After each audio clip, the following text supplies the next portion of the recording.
I run a nonprofit organization called Dive Warriors, and I take out wheelchair, amputee, PTSD, traumatic brain injury, just disabled veterans, and I teach them how to scuba dive, and I take them to Catalina every month, and we try to do about 4 to 6 international trips to some warm water destinations around the world as well.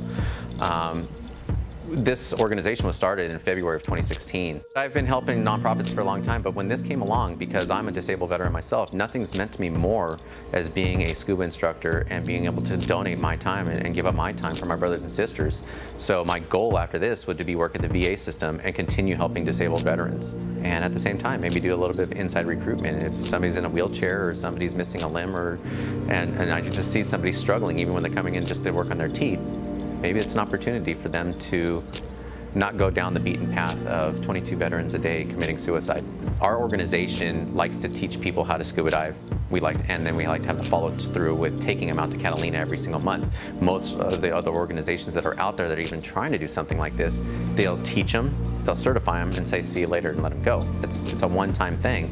And we didn't want to have just a one-time thing. We wanted to really be able to build a brotherhood and a sisterhood once again, with the belonging to a unit again, like we used to have when we were in the military, and that's what seems to be the magic and what's really happening. We have a pool over in Montclair, California, called Scuba Schools of America, and the owner, Rusty, and his wife, Nikki, they really have been really supportive of us. Being in a pool that's heated at 90 degrees, 365 days a year, they get that warm water, and that's what they think scuba diving is going to be until they come with us to Catalina for the first time, and they get in that cold water, and then they realize how, whoa, this is different.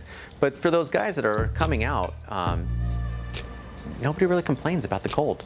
They don't care. It could be 50 degrees, 40-some degrees, and they'll still get in that water. They don't care, just because it's given that opportunity to reset themselves.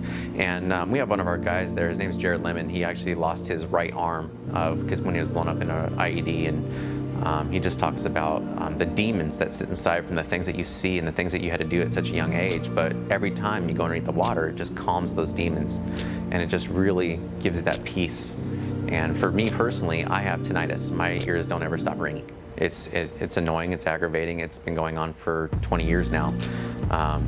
But the best part about diving for me is as soon as my ears are filled with that water, then it just goes away and it's silence. And I could hear the other guys blowing their bubbles underneath the water or whatnot, and every once in a while you could hear some fish making some noise underneath the water or whatnot. But even for me, we have school, we have stress, we have bills, we have our partners in life, our marriages, kids, parents, whatever it might be.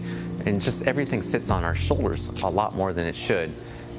But when you go underneath that water, everything stays at the surface, and that calm just comes over your body, and you just leave it all there. And I try to tell everybody, doing the scuba diving with these disabled veterans, it's almost, in a spiritual aspect, almost like a baptismal. They get to go in there with all those demons and all those problems, and they just leave it at the surface, and then when they come up, it's gone.